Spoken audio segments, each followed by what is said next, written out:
जय माता दी मित्रों, आपका हमारे चैनल अमेजिंग सीक्रेट राज में स्वागत है। हम लेकर के आए हैं पितृपक्ष पर एक विशेष वीडियो। 10 सितंबर से लेकर के 25 सितंबर तक का समय पितरों के लिए रहेगा समर्पित। पितृपक्ष में पिंडदान में किस देवता की करे पूजा।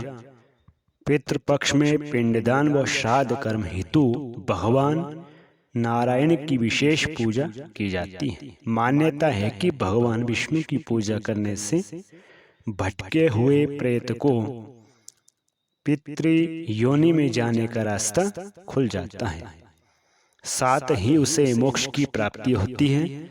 इसलिए हो सके तो पुरुष सूक्त एवं पितृ सूक्त से भगवान श्री शालिग्राम जी का दूध मिश्रित काले जल से अभिषेक करें, जिससे कि आपके पितरों को अक्षय शांति मिल सके।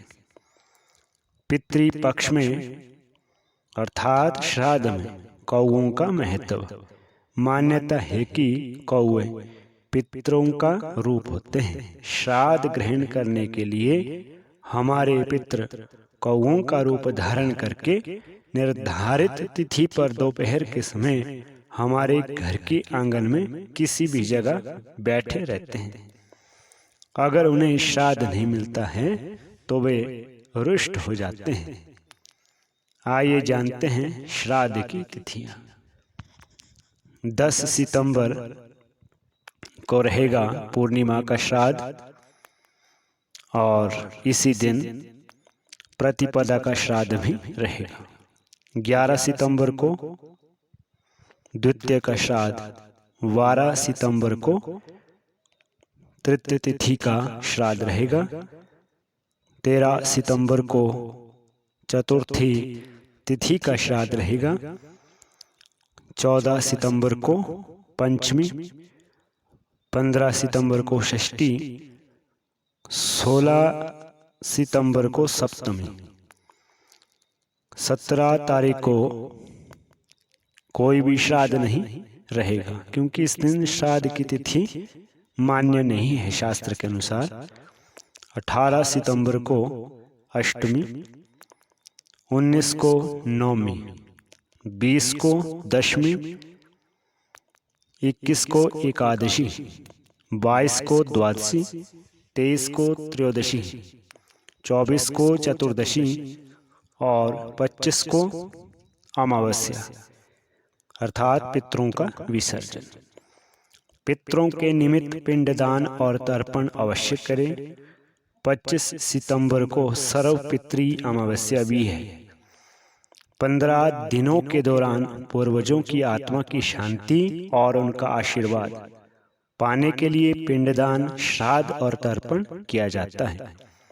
मान्यता है कि इन 15 दिनों में पितृ गण जो है धरती लोक पर अपने पूर्वजों को देखने के लिए आते हैं। माना जाता है कि अगर आपके पितर आपसे खुश हैं तो दुनिया की कोई भी ताकत आपका बाल भी बांका नहीं कर सकती, और अगर वे नाराज हो गए तो धीरे धीरे परिवार का सर्वनाश हो जाता है और आपको कोई भी देव या देवी बचा नहीं सकते। पितृ का मतलब आपके पूर्वज और श्राद्ध का मतलब होता है श्रद्धा। अपने पूर्वजों का श्रद्धा पूर्वक सम्मान करना ही श्राद्ध होता है। ऐसा कहा जाता है कि मरणोपरांत भी आत्माएं भटकती रहती हैं। उसी आत्मा को तृप्त करने के लिए तर्पण किया जाता है। पितृ पक्ष या श्राद्ध इस बार शनिवार 10 सितंबर से रविवार 25 सितंबर तक चलेंगे।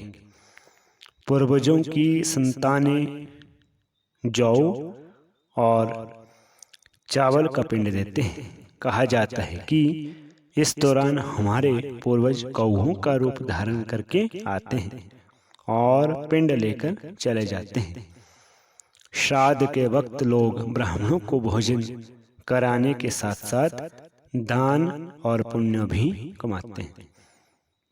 अर्थात पितरों के निमित्त दान करते हैं। और श्राद्ध के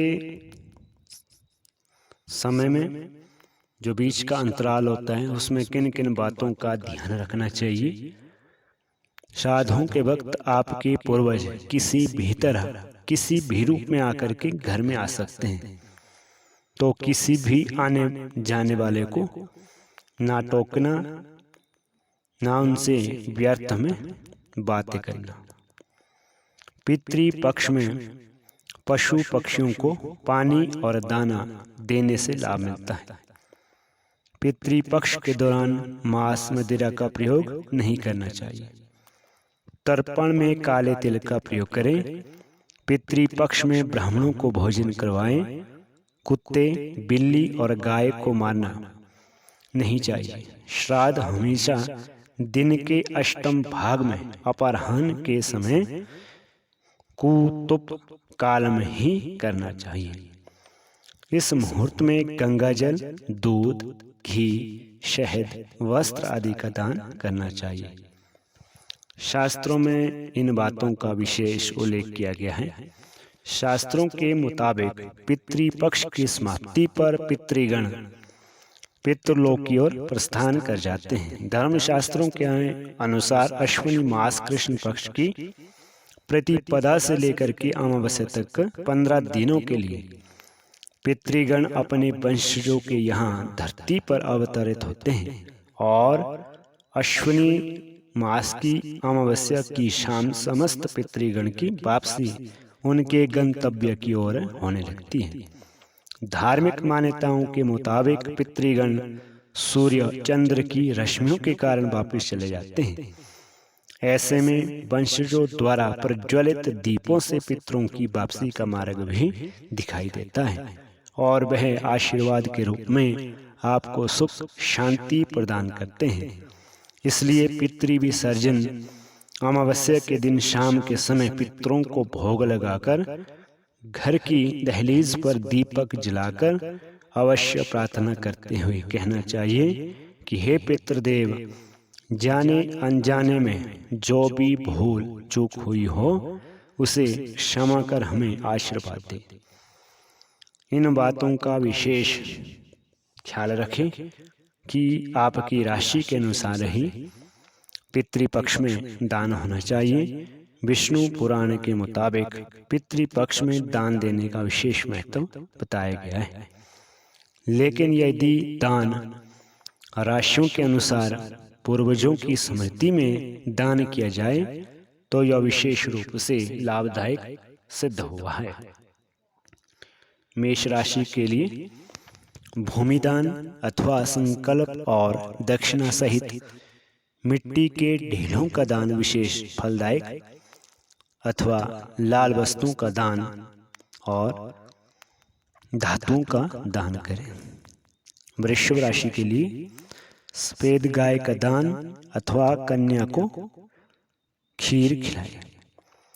मिथुन राशि वालों के लिए पितृपक्ष में दान रहेगा आंवला, अंगूर, मूंग की दाल का विशेष लाभ रहेगा। कर्क राशि वालों के लिए नारियल, जौ, धान का दान करना अच्छा रहेगा। सिंह राशि वालों के लिए स्वर्ण, खजूर, अन्न आदि का दान ही विशेष फलदायक रहेगा। कन्या राशि वालों के लिए गुड़, आंवला, अंगूर, मूंगा, मूंग की दाल आदि का दान करने से विशेष कृपा की प्राप्ति होगी। तुला राशि वालों के लिए खीर दान, दूध से बनी वस्तुओं का दान करना लाभकारक रहेगा। वृश्चिक राशि वालों के लिए भूमि दान अथवा संकल्प और दक्षिणा सहित मिट्टी के ढेले का दान लाभकारक रहेगा। धनु राशि वालों के लिए राम नाम लिखा वस्त्र, अंगोछा आदि का दान करने से कृपा की प्राप्ति बनी रहेगी। मकर राशि वालों के लिए तिल के तेल और तिल का दान उचित रहेगा। कुंभ राशि वालों के लिए तिल का दान, तिल से बने पदार्थों का दान भी लाभकारक रहेगा। मीन राशि वालों के लिए धार्मिक पुस्तक जैसे गीता आदि का दान करना बेहद शुभ रहेगा। जय माता दी, हर हर महादेव। मित्रों, इसी तरह की वीडियो पितृपक्ष के बीच में आती रहेगी। जय माता दी, हर हर महादेव।